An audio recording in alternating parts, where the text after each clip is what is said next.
Bismillahirrahmanirrahim. Assalamualaikum warahmatullahi wabarakatuh. Ikhwan akhwat rahimakumullah.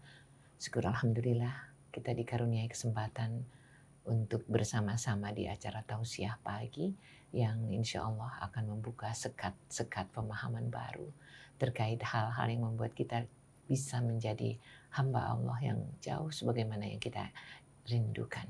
Dan tidak lupa salam salawat kita lantunkan untuk kekasih kita Rasulullah SAW beserta keluarga dan kerabatnya. Dan untuk hari ini seperti biasa yang hadir adalah Ustadz Abul Hidayah Sairoji. Beliau sudah di sini. Assalamualaikum warahmatullahi wabarakatuh Ustadz. Waalaikumsalam warahmatullahi wabarakatuh. Sehat, Alhamdulillah. bugar, dan kita siap lanjutkan bahasan yang masih masih yang kemarin saya belum punya selesai. janji. Jadi ikhwan akhwat, apa sajakah dari 9 wasiat Rasulullah SAW untuk kita umatnya? Kita akan simak hari ini, kalau nggak salah berarti yang ke-4. Baik, mari kita dengarkan dengan telinga jiwa kita. Silakan Ustaz. Assalamualaikum warahmatullahi wabarakatuh. Bismillahirrahmanirrahim. Alhamdulillah. Wassalatu wassalamu ala rasulillah wa ala alihi wa sahbihi wa mawala amma ba'd. Ayyuhal ikhwan rahimakumullah, para ikhwan akhwat pencinta setia radio silaturahim. Alhamdulillah pagi ini kita masih bisa bersua pada usia yang bertambah 1 tahun 1,5 bulan. Berarti harapan kita bukan tua-tua keladi, tapi tua-tua kelapa. Bukan makin tua makin menjadi-jadi, maksudnya nggak benarnya, tapi makin tua makin kental santannya. Makin arif, makin sabar, makin bijak, makin luas wawasannya. Dan yang lebih penting lagi, kita bisa makin dekat kepada Allah Subhanahu wa Ta'ala. Mudah-mudahan bertambah usia kita, usia yang diberkati oleh Allah, sehingga setiap waktu, setiap langkah menjadi lebih berbobot dan berkualitas. Karena manusia dalam rentang kehidupan yang diberikan usia dan diberikan pembekalan yang lebih dari cukup atas kasih sayang Allah, tersirat di dalamnya ada pesan, gunakan sepanjang rentang waktu itu untuk meraih mutiara-mutiara hikmah sehingga hidup menjadi berbobot dan berkualitas. Pesan secara khusus yang sering dibaca oleh para khatib di mana-mana, khususnya di hari Jumat, wala tamutunna illa wa antum muslimun. Jangan sekali-kali kamu mati kecuali betul-betul kamu dalam keadaan muslim. Muslim yang hakiki, muslim sejati, muslim yang tercelup dengan sifat Allah, celupan Allah, pola pikir, sifat, perilaku, langkah hidupnya sejalan dengan yang diridhai Allah Subhanahu wa Ta'ala. Saya punya janji untuk menyelesaikan 9 wasiat Rasulullah SAW yang sebenarnya khitabnya ditujukan kepada Abu Darda, tapi sebenarnya juga itu adalah wasiat kepada kita semua sebagai umat junjungan Nabi kita Sayyidina Muhammad Rasulullah Sallallahu Alaihi Wasallam. Yang pertama, kemarin wasiat Rasulullah kepada kita, la tusyrik billahi syai'a wa in kuti'ta au khurikta. Jangan sekali-kali kamu menyekutukan Allah, menduakan Allah, mempercaya ada tandingan-tandingan, ada Tuhan-Tuhan lain selain Allah, baik dalam berbagai halnya, dengan sesuatu apapun, sekalipun kamu diancam akan dipenggal lehernya ataupun akan dibakar. Tentu yang dimaksud di sini adalah begitu prinsipnya kalimah tauhid la ilaha illallah dan menghambakan diri kepada Allah mukhlishina lahuddin, jangan sampai tercemar oleh berbagai macam pengaruh-pengaruh yang bisa membawa kepada kemusyrikan. Baik musyrik dalam bentuk berhala lama, paganisme, ataupun neopaganisme, yaitu berhala dalam bentuk baru, di mana orang tidak mendewakan patung lagi, tidak menyembah patung ataupun gunung ataupun lainnya, tetapi menyembah pada pikirannya sendiri. Dan lebih dahsyat lagi kalau menghambakan dirinya kepada hawa nafsu. Jadi tidak terasa, dia mungkin masih merasa orang yang beragama, tapi prakteknya dia sudah bersimpuh mengabdi pada nafsu semata-mata. Dan ini bisa dibuktikan dalam loyalitas dan kesetiaannya pada materi, sehingga lupa pada batas pematang antara hak dan batil, kewajiban seorang hamba kepada Allah, yang ada hanya tuntutan-tuntutan nafsu yang sangat dipatuhi dan ditaati. Ini yang pertama, kemarin sudah saya sampaikan. Yang kedua, wala tatsrukanna sholatal maktubah muta'ammidan. Jangan kau sekali-kali meninggalkan sholat maktubah yang 5 waktu dengan sengaja. Karena ini sudah menjadi satu hal yang tidak bisa ditawar-tawar, kecuali kondisi tertentu yang dibenarkan oleh syariat. Tapi prinsipnya sholat dalam segala keadaan tidak boleh ditinggalkan. Terutama sholat wajib. Dan di sini membedakan antara apakah dia orang yang ingkar, orang yang kufur, atau orang beriman. Akan dilihat daripada sholat. Apakah dia umat Nabi Muhammad atau bukan umatnya. Ikatannya ketika sholat. Selain sholat merupakan kewajiban ibadah, juga menjadi ikatan seorang hamba kepada Sang Pencipta. Hubungan yang luar biasa, hablum minallah. Bagaimana tidak terhormat kita, tersanjung mestinya. Sebagai manusia, di hadapan Allah, kan apa artinya kita ini? Dari bahan bakunya saja barang yang hina. Kemudian kita bisa bergerak, bisa melihat, bisa mendengar, bisa berpikir karena Allah yang memberi. Ditumbuhkan oleh Allah, dijaga oleh Allah kesehatannya. Karunia Allah tentang fasilitas kehidupan diberikan secara cuma-cuma. Kemudian kita diperintahkan untuk menghubungkan diri setiap saat. Untuk apel sehari 5 kali. Coba, ini suatu kehormatan luar biasa kepada Sang Pencipta yang Maha Kaya. Raja segala raja. Pencipta kebahagiaan, kemuliaan. Sayang ini jika tidak diambil, maka sebenarnya dia telah menyanyiakan kehormatan yang Allah berikan pada manusia. Dan sama halnya, dia telah mencampakkan dirinya pada kehinaan. Ini kepada Sang Pencipta, Raja di atas segala raja yang Maha Pengasih, Maha Penyayang, yang kasih sayang meliputi segala sesuatu. Kalaupun kita suruh sebagai karyawan kepada atasannya, apalagi dipanggil direktur utama, itu setiap hari, sekali saja, kamu tiap pagi sebelum bekerja, kamu menghadap saya sebagai direktur utama. Coba, kayak apa itu senangnya? Apalagi dipanggil presiden. Kamu tiap hari harus ke istana ya.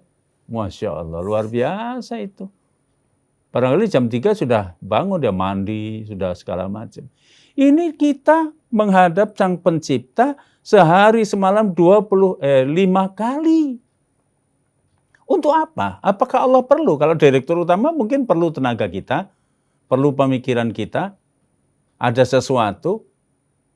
Tapi kalau Allah sama sekali tidak butuh sama kita. Kalau apa kita ini di hadapan Allah? Tidak ada apa-apanya. Tapi begitu kasih sayang Allah memuliakan hamba-hambanya yang tunduk dan taat kepadanya. 5 kali kita suruh menghadap, coba. Diperintah kita bersuci, dalam keadaan suci kita menghadap Sang Pencipta. Disuruh minta kepada Allah. Geblek orang sing ora gelem iki. Insyaallah luar biasa. Maka orang yang dengan sengaja meninggalkan sholat 5 waktu, maka terancam. Wa man tarakaha muta'ammidan bari'at minhu dhimmah. Maka terputuslah jaminan dari Allah Subhanahu wa taala. Nah, loh sudah. Kalau udah putus dari jaminan Allah, bagaimana kita mau dapat rahmat? Komunikasi aja nggak ada. Kita nggak dikenal, di akhirat nanti tidak akan dilihat. Boro-boro mau diampuni, boro-boro mau dimasukkan ke surga. Ya. Kalau kita mungkin memang gua pikirin siapa dia. Nggak ada nilainya kalau sudah Allah biarkan putus jaminan dari Allah. Apa jadinya? Mau apa kita? Mau pergi kemana? Nah, oleh karenanya yang kedua ini pesan wasiat Rasulullah, jangan sekali-kali meninggalkan sholat 5 waktu. Bagaimana kalau kami dalam keadaan sakit? Kalau kamu nggak bisa berdiri, duduk. Duduk aja susah, Ustadz saya sambil berbaring. Berbaring aja nggak bisa, isyarat. Isyarat saja nggak bisa, ya mate aja wis isyarat ora iso, ora sholat tapi disolati. Jadi tetap sholat dalam keadaan bagaimanapun. Kalau nggak bisa kena air, tayamum coba. Islam dengan ciri khasnya jam'u bainas subuti wal murunah. Satu syariat yang merupakan himpunan dari sesuatu yang pasti, tetapi bisa menerima perubahan dalam kondisi tertentu. Jadi kalau tidak ada air, dengan tayamum.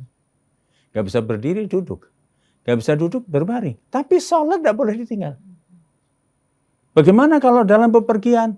Ya Allah, Allah kasih dispensasi. Ada jamak takdim, jamak takhir, dan rukhsah. Yang 4 jadi 2 rakaat. Subhanallah. Bagaimana kalau nggak sempurna? Misalnya di pesawat, tidak menghadap kiblat, sak madep-madepmu. Kemana menghadapnya? Allah ada di mana-mana. Artinya tidak boleh ditinggalkan. Bahkan dalam situasi perang pun tetap harus sholat 5 kali sehari semalam. Kecuali dalam musafir yang boleh dijamak. Zuhur dan asar. Zuhur dan asar, betul. Kemudian maghrib dan isya. Dijamak. Kalau musafir dikosor, yang 4 jadi 2. Tapi yang 3, yang 2 jangan dikosor lagi, habis nanti. Ini yang kedua. Kemudian yang ketiga, kemarin juga sudah saya sampaikan. Wala tusribannal khamra fa innaha miftahu kulli syarr. Jangan sekali-kali minum. Maksudnya minum minuman keras. Sekarang minuman keras kurang beken. Pil koplo. Pil setan.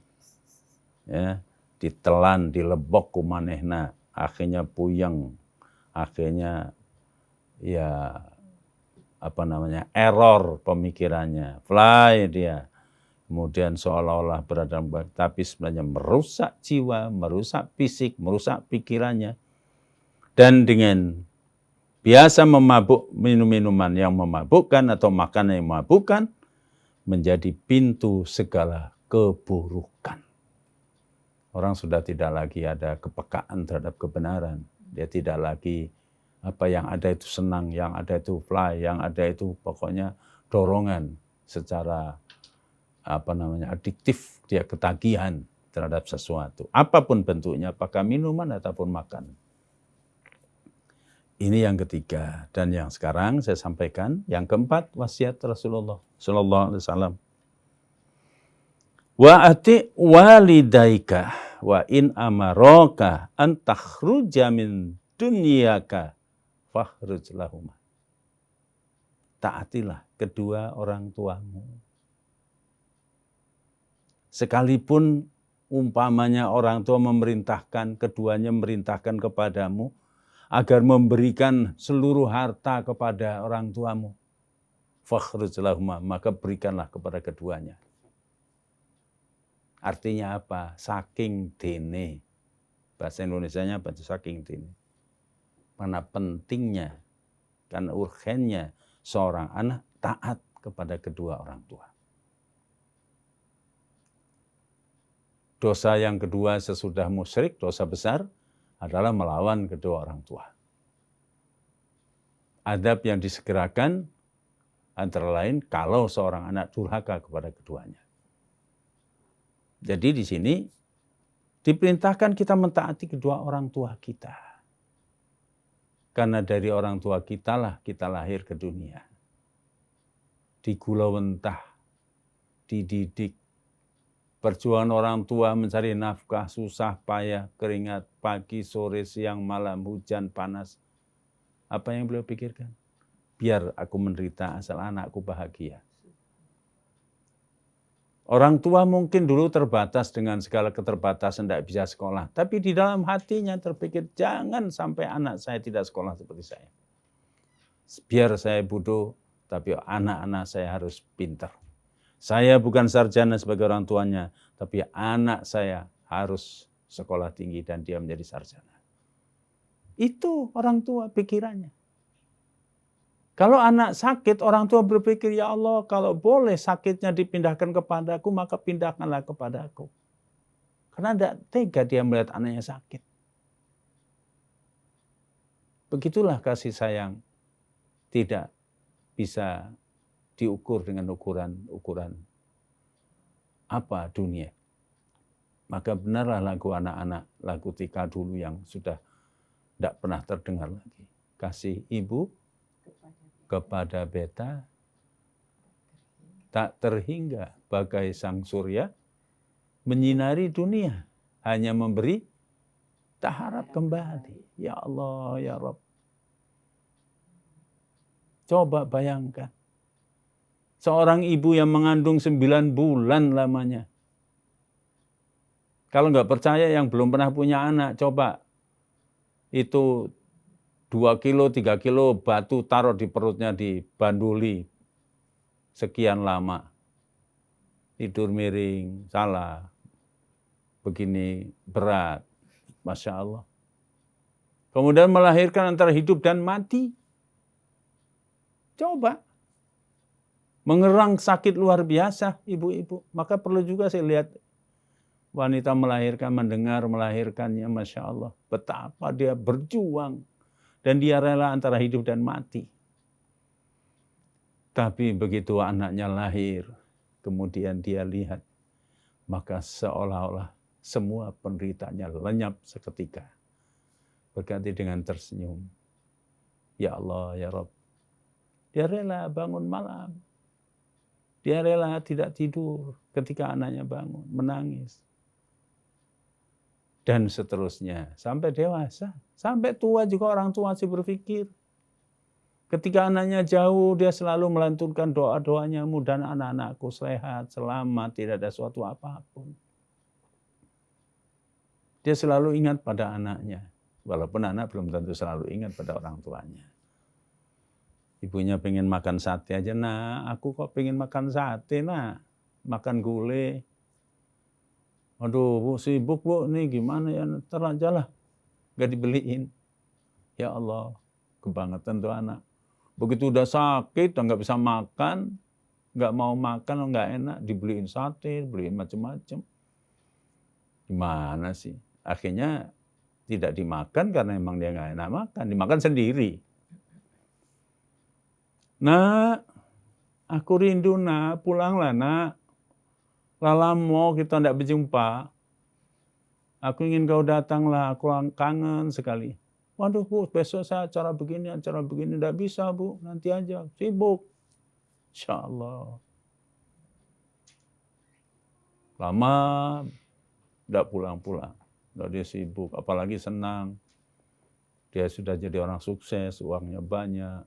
Rumahnya megah, kendaraannya mewah, istrinya cantik jelita, aduh sibuk luar biasa. Boro-boro ingat orang tua.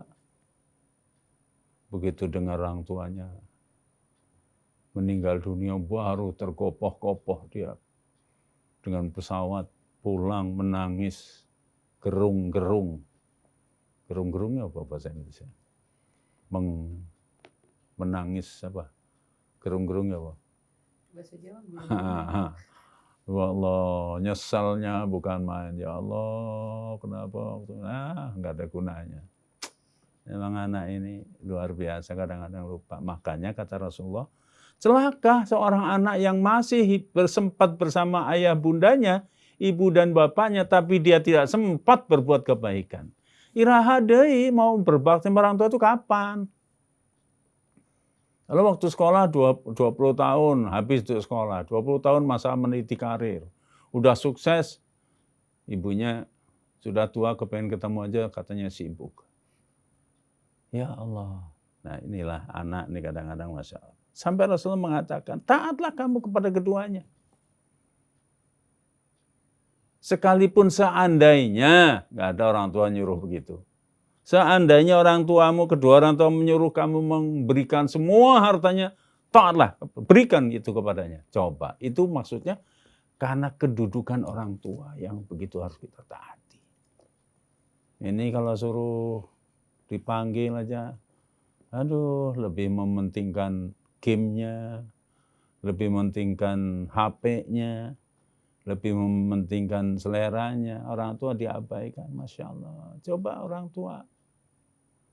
Nah ini yang jadi diperintahkan taat.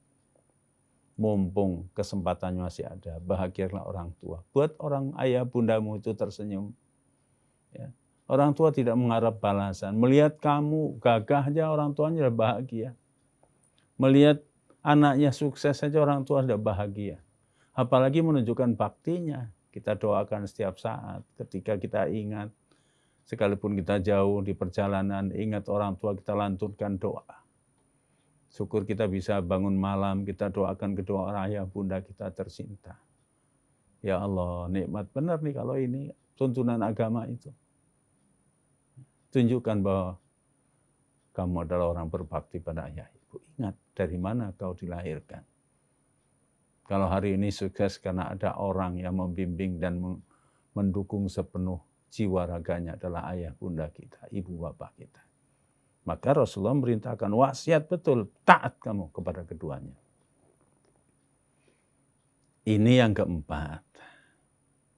Yang kelima adalah wala tunazi'anna ulatal amri wa in ra'aita annaka ant.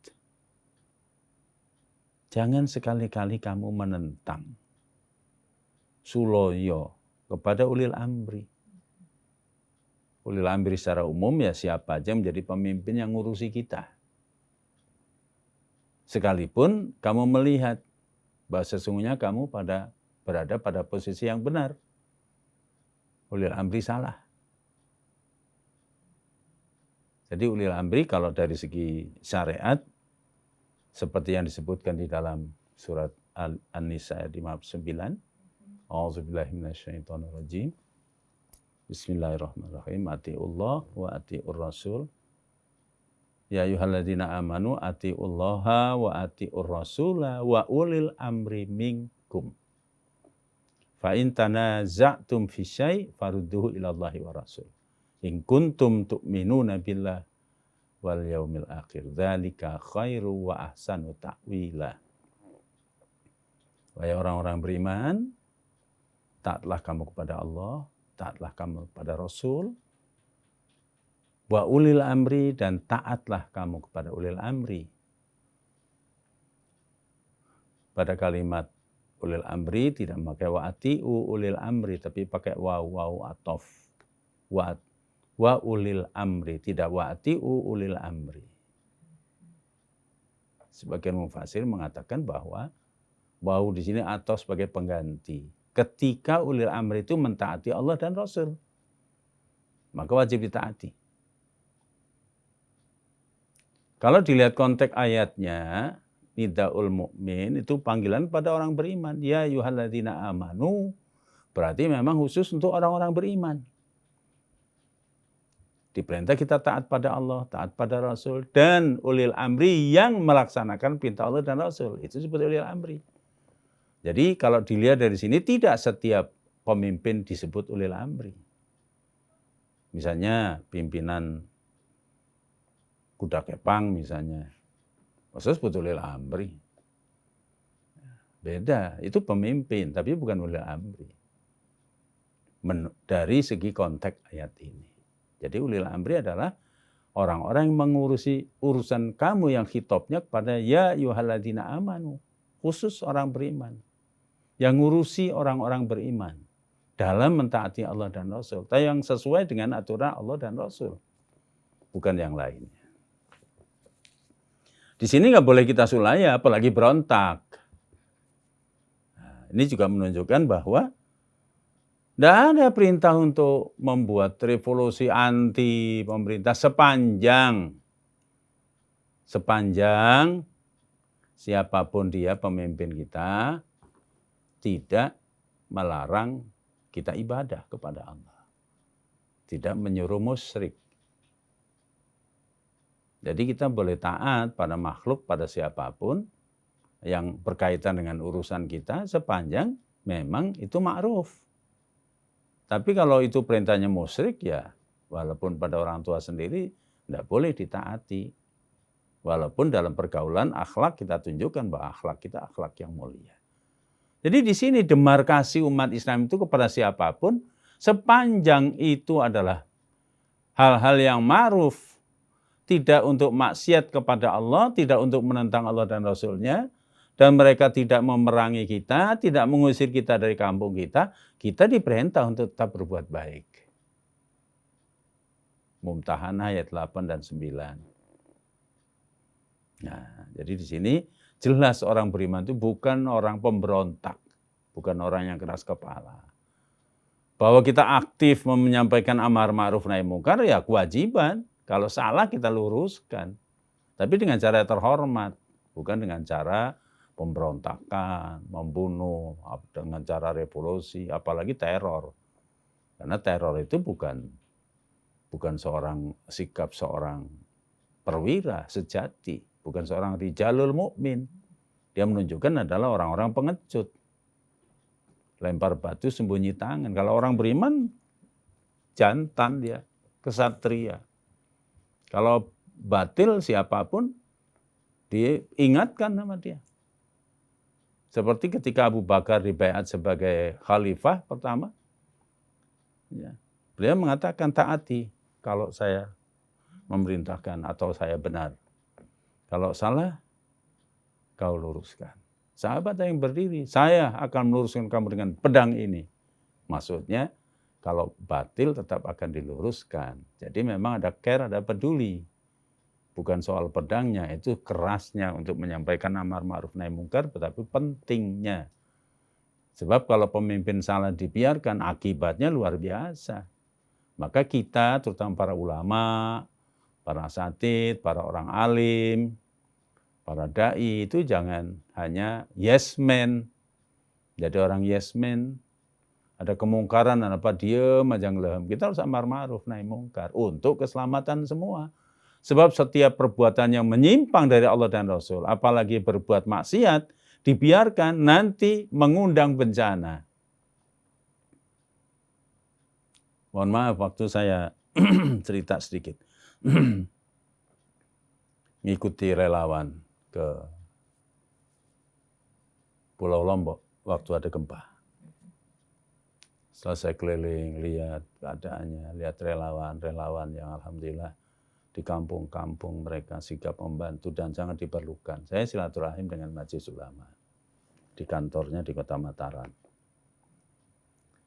Salah seorang dari ketua Majelis Ulama itu mungkin trauma sehingga terkeluar kalimat begini. Ya Allah, kenapa Pulau Lombok yang dikenal Pulau Seribu Masjid?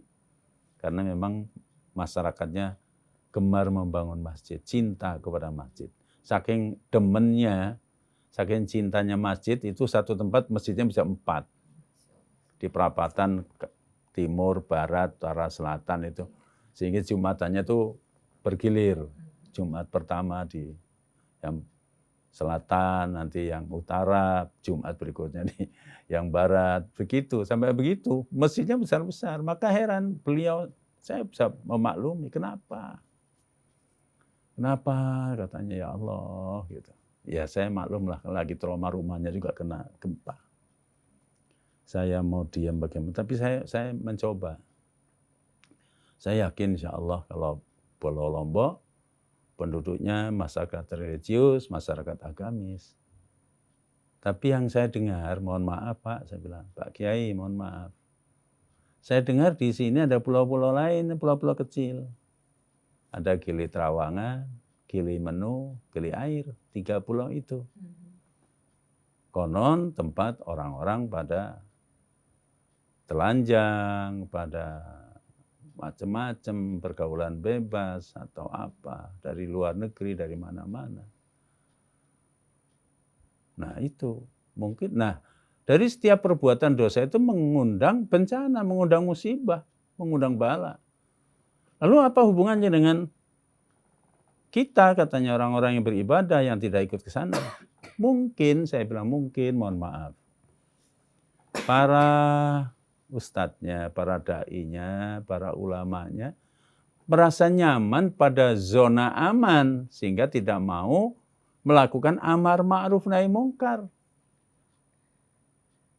Karena sebuah hadis yang diriwayatkan oleh Abu Daud mengatakan, satu kaum yang mereka beramal dengan amalan ahli surga, tapi diberikan bencana oleh Allah Subhanahu wa taala disebabkan karena mereka tidak menegakkan amar ma'ruf nahi mungkar, membiarkan kemaksiatan dan kedurhakaan. Mungkin wallahu alam, saya bilang begitu. Baru beliau manggut-manggut. Nah, jadi di sini memang para alim, para ulama dalam sejarah memang betul kadang-kadang beliau menjadi tonggak dan benteng satu. Kalau situasi sudah menjurus kepada kemungkaran, biasanya tampil para ulama, para kiai ke depan. Nah, ini yang memang harus dipertahankan. Ini barangkali yang saya sampaikan, waktunya sangat terbatas, jadi masih ada beberapa lagi ya, yang dari 9 wasiat tadi, tapi intinya bahwa wasiat yang dilakukan oleh Rasulullah, yang disampaikan oleh Rasulullah pada kita, jangan sampai kita jatuh kepada kemusyrikan. La ilaha illallah, kalimat thayyibah harus murni menetap di hati kita bahwa tidak ada Tuhan selain Allah dan menyembah hanya kepada Allah. Mempersembahkan hidup ini, pengabdian kita ini hanya karena Allah, lillahi ta'ala, jangan karena yang lain. Selain Allah makhluk yang tidak boleh kita puja-puja, nggak boleh kita berwala kepadanya, tidak boleh kita bergantung kepadanya. Bergantung hidup mati kita kepada Allah, mempersembahkan amal kita hanya bagi Allah semata-mata. Dan kalimat inilah insya Allah yang mampu menjadi kunci terbukanya pintu surga. Tapi kalau ini rusak sampai jatuh kepada kemusyrikan, ini akan menjatuhkan kita kepada lembah yang paling hina di mata Allah SWT. Yang kedua, jangan tinggalkan sholat 5 waktu, karena ini sebenarnya bukan kepentingan Allah, tapi kepentingan kita sebagai hamba di hadapan Allah. Dan sekaligus sebenarnya merupakan kehormatan dan kemuliaan kita sebagai hamba Allah di hadapan Allah SWT. Kemudian yang ketiga, jangan minum, makan yang memabukkan. Karena itu merusak jiwa, merusak pikiran, merusak fisik, dan menjadikan sumber segala kemaksiatan, pintu segala kedurhakaan dimulai dari mabuk-mabuk seperti itu. Kemudian yang keempat adalah mentaati kedua orang tua dalam segala keadaan bagaimanapun, ya, kecuali orang tua menyuruh kita musyrik. Walaupun begitu kita tetap santun, tetap hormat, sebagaimana yang disebutkan dalam beberapa ayat di dalam surat Luqman. Dan yang kelima adalah jangan kita menentang kepada ulil amri, ya, ulil amri sekalipun dalam beda pendapat kita merasa pada posisi yang benar. Jadi artinya pemberontakan itu dilarang di dalam Islam. Wallahu a'lam bishawab. Subhanallah. dari 9 kita baru dapat 6, tetapi itu pun sudah membuka sekat pemahaman baru. Dan begitu banyak Ustadz pertanyaan yang dikirim ke WA kita, nanti kita akan bahas, menjawab pertanyaan yang ditanyakan oleh teman-teman kita di luar sana. Terima kasih untuk radio-radio di daerah yang sudah menyebarluaskan acara dari Silaturahim untuk Islam yang satu ini. Kami kembali ke ruangan Anda setelah kita jeda sejenak.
Masih bersama Rasil untuk Islam yang satu, dan seperti yang tadi saya sebutkan, banyak WA yang sudah masuk. Ustadz, kita langsung ke pertanyaannya. Ada 2 pertanyaan yang mirip dari Bapak Arul di Cisande. Assalamualaikum. Waalaikumsalam warahmatullahi Saya ini sakit, nggak bisa ngapa-ngapain, terus kalau sholat nggak bisa, wudunya juga cuma tayamum. Kemudian semua tenaga saya hilang. Bagaimana caranya untuk sholatnya bisa diterima atau tidak? Tapi terima telepon dulu, kita tunda pertanyaan ini. Assalamualaikum. Halo. Assalamualaikum. Waalaikumsalam warahmatullahi wabarakatuh. Dengan Bapak siapa? Di mana? Dengan Bapak Taswin, Bu. Pak Taswin, silakan. Cibubur, Bu. Ya. Assalamualaikum, Pak Ustadz. Waalaikumsalam warahmatullahi wabarakatuh. Yang pertama, saya menarik sekali ketika Pak Ustadz mengatakan bahwa untuk amar ma'ruf nahi munkar itu memang harus tegas, seperti Pak Ustadz katakan Umar bin Khattab begitu ya. Tapi saya khawatir juga di saat-saat sekarang ini, ketika ma'ruf jadi mungkar, mungkar jadi ma'ruf, yang benar di penjara, yang nggak benar malah dipelihara, gitu lah Pak Ustadz. Nah, kesimpulan saya, ulil amri yang saya maksud di sini dari tingkat RT sampai tingkat presiden, bahkan sudah menjalar ke pengasingan orang seperti Habib Rizik dan sebagainya yang menjalankan ma'ruf nahi munkar. Dia nggak mau nerima orang tegas kayak gitu Ustaz. Yang jadi pertanyaan saya, kalau rakyat menghadapi masalah seperti mayoritas Muslim juga selalu saja dijadikan bahan komoditas tenawan pemerintah, apa yang harus kita lakukan dengan ulil amri semacam ini yang boleh dikatakan sebagai notabene takut terhadap amar ma'ruf nahi munkar yang sebenarnya? Apakah kita berdoa atau hanya apa ya, kalau namanya paling murah atau paling ini kan berdoa Ustaz, paling lemahnya iman gitu. Tapi nanti kita tidak bisa, Allah katakan kalau ingin merubah nasibmu atau bangsamu, rubahlah dengan cara ya berjuang tentunya, bukan berarti memberontak gitu Ustaz. Tolong dijelaskan dari ulil amri semacam ini, apakah kita harus ikuti terus seperti itu sehingga kita berdosa? Apakah kita harus ada sedikit amar ma'ruf nahi munkar yang tegas dan bukan untuk melawan, tapi kita tegas gitu. Sementara ini nggak boleh oleh mereka, Islam dibully. Gitu aja Pak Ustaz. Assalamualaikum. Waalaikumsalam. Assalamualaikum warahmatullahi wabarakatuh. Taswin memang yang selalu peduli dengan situasi ya. Kalau ini pendapat saya, ulil amri kalau yang sebenarnya idealnya disebut ulil amri itu kalau dia mentaati Allah dan Rasul. Dasarnya adalah Al-Quran. Waw di sini waw atofnya pada atiullah wa ati Rasul. Jadi kalau misalnya seperti kita bernegara, yaitu kepala negara. Dan kalau kepala negara seperti dengan Republik Indonesia ini kan ada undang-undang dasarnya. Ada undang-undang, ada peraturan itu berdasarkan referensi yang jelas, yaitu dasar negara, Undang-Undang Dasar 45. Di situ kan Presiden tidak menyebut dirinya sebagai ulil amri bagi umat Islam. Presiden itu kepala negara bagi bangsa Indonesia, termasuk umat Islam yang ada di Indonesia. Tapi tidak pernah menyatakan bahwa beliau itu sebagai ulil amri. Coba pasal berapa di Undang-Undang Dasar 45. Jadi di situ kalau disebut misalnya Presiden adalah kepala negara, pasal misalnya berapa, nanti pasal berikutnya Presiden atau pemerintah adalah juga ulil amri bagi umat Islam. Nah, itu baru artinya jelas. Kalau Presiden kepala negara kita akui. Nah, kita mentaati sebagai warga negara sepanjang undang-undang, aturan, perintahnya itu perintah yang tidak untuk musyrik dan tidak untuk maksiat kepada Allah. Wajib kita dukung. Dari manapun kalau itu hak benar, tidak bertentangan dengan Quran Sunnah, kita diperintahkan berbuat baik seperti surat Mumtahanah ayat 8 dan 9. Bahkan terhadap orang kafir pun kita diperintah untuk berbuat baik kalau dia tidak mengusir dan tidak memerangi kamu dari negerimu. Jadi sebagai kepala negara kita punya kewajiban untuk menyampaikan. Kalau memang itu salah ya kita sampaikan kritik, nasihat.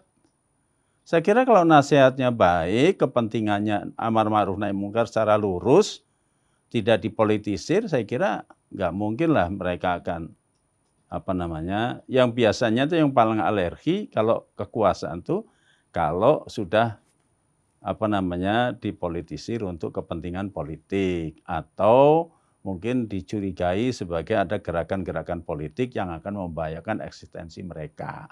Biasanya seperti itu. Kalaupun umpamanya ada pemerintah yang zalim, kemudian kita mengkritik, menyuarakan kebenaran, kemudian ditangkap di penjara, itu risiko perjuangan. Biasa itu. Mana ada pejuang yang tidak ditahan. Bung Karno juga dulu mengkritik, menyuarakan kebenaran, dianggap ekstremis, ditangkap, dibuang berapa kali di penjara. Tokoh-tokoh pejuang itu mengalami di penjara, itu risiko konsekuensi dari para perjuangan. Tapi kalau kita tidak berani bersuara, kan ada perintah urut-urutannya. Kalau kita mampu, kita rubah. Dengan apa caranya, kemampuan, kekuatan, kalau kita mampu, ya berdiplomasi dan seterusnya. Kalau tidak bisa dengan amar ma'ruf nahi munkar.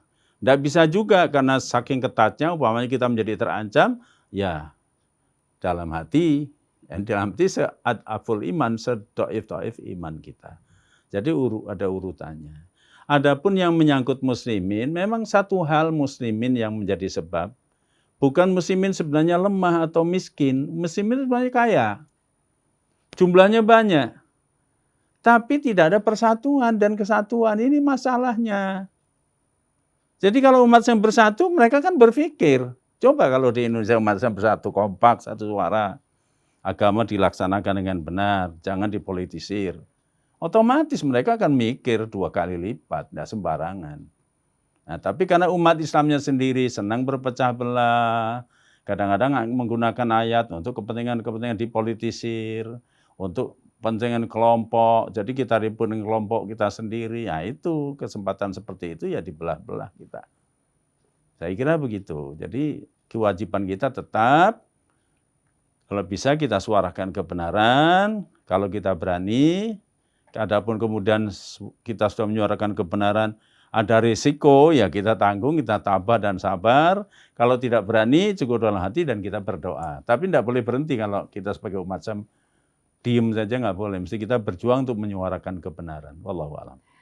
Baik, Pak Taswin, kita lanjut kembali dengan pertanyaan yang tadi tertunda.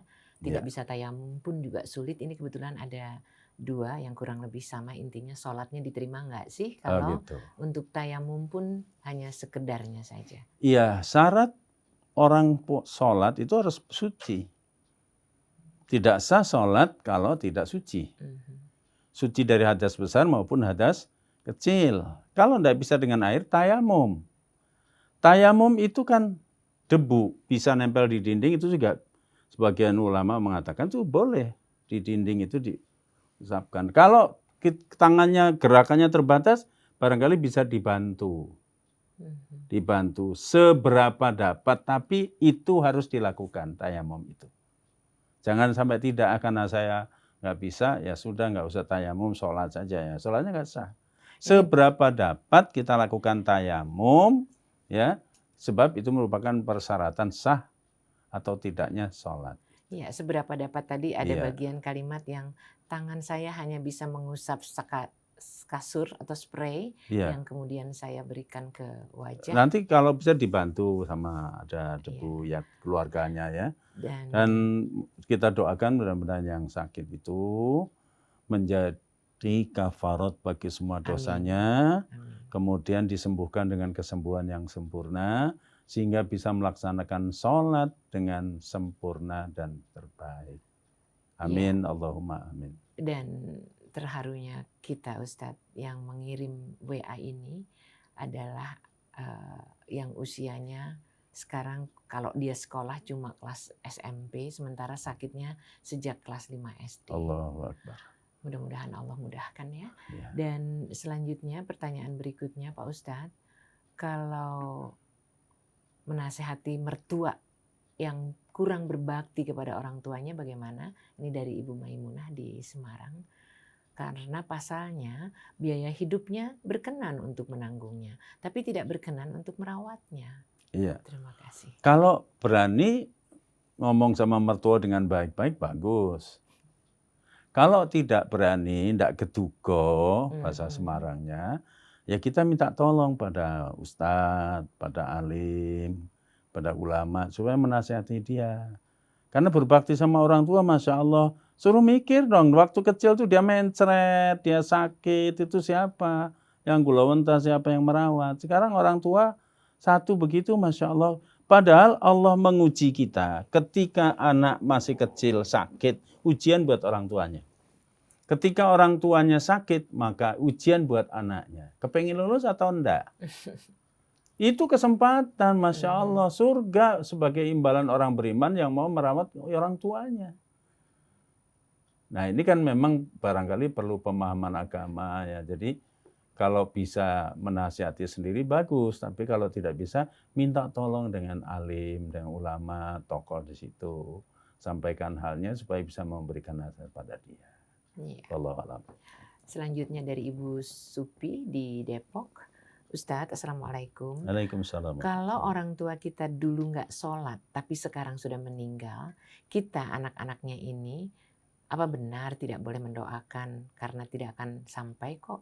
Terima kasih. Kalau dia orang beriman, ya kita masih tetap harus diperintahkan untuk mendoakan. Yang dilarang itu terhadap orang yang musyrik. Yang di dunianya menentang Allah dengan kemusyrikan. Kalau hanya tidak sholat, urusan nanti kepada Allah. Mudah-mudahan karena sebab orang tidak melakukan sesuatu bisa banyak sebab. Satu, karena memang dia tidak tahu, agamanya terbatas. Sebenarnya dia ngerti itu kewajiban mengakui, tapi dia malas umpamanya. Ada lagi orang yang tidak mau lakukan karena menentang. Nah ini lain lagi. Jadi meskipun dia Islam. Ya dia Islam kan, kalau dia Islam kan pengakuan Islam. Tapi hakikatnya mesti bisa dipraktekkan. Sekecil apapun iman kita tidak tahu. Tapi tidak apa yang dilarang untuk mendoakan terhadap orang yang musyrik.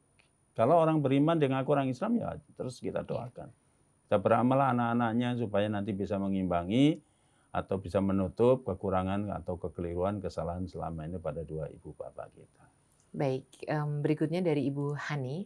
Ustadz, yang dimaksud dengan kondisi yang diperbolehkan meninggalkan sholat fardu selain haid atau nifas, ada nggak sih? Masih ada lagi kah? Si Anda pingsan, gila, tidur. Ya tidur dari maghrib sampai jam 9 pagi. Kan berapa waktu itu? Isya sama subuh nggak Sampai kena. subuh hilang semua. Baik. Jadi itu namanya orang kemudian gila, orang kemudian pingsan. Tapi kalau yang kita sehat, sadar, nggak boleh ditinggalkan. Kecuali dua tadi ya, nifas sama Ya, haid ya. betul. Jadi tetap tidak harus ada dilakukan cerita untuk pria. dalam segala keadaan. Kalau di pesawat misalnya, di kereta, sholatnya kan mestinya berdiri menghadap kiblat. Tapi keretanya mau ke Surabaya dari Jakarta, bagaimana bisa menghadap kiblat? Mau bisa sih pintunya apa? Dibalik ya. Dibalik. Nah, nggak bisa berdiri, duduk. Jadi sebisa mungkin tetap harus dilaksanakan. Nggak bisa tidak. Kalau dalam perjalanan karena mudorot, ya yang 4 jadi 2. Karena waktunya di jama ya, asar sama zuhur diakhirkan atau diawalkan, maghrib sama isya. Ya, waktu kita sudah sampai di penghujung, silakan dirangkum bahasan hari ini. Baik para ikhwan rahimakumullah, saya akhiri dengan doa untuk antum semuanya, mudah-mudahan senantiasa diberikan hidayah, dimantapkan iman Islamnya, diberkati usianya, dan diberikan kemudahan untuk bisa melaksanakan ibadah kepada Allah SWT, sehingga tergolong menjadi hamba yang muttaqin dan solihin dalam berkah dan ridha Allah SWT. Ini yang bisa saya sampaikan. Mohon maaf segala kekurangan, kekeliruan. Wabillahi taufiq wal hidayah. Wassalamualaikum warahmatullahi wabarakatuh. Waalaikumsalam warahmatullahi wabarakatuh. Ustadz Abul Hidayat Saraji, terima kasih sekali untuk pencerahannya hari ini. Ikhwan akhwat rahimakumullah, mari kita tingkatkan. Jangan pernah tinggalkan salat. Setidaknya itu yang sangat harus kita genggam teguh terkait dengan wasiat-wasiat dari Rasulullah ya. Billahi taufiq wal hidayah. Wassalamualaikum warahmatullahi wabarakatuh.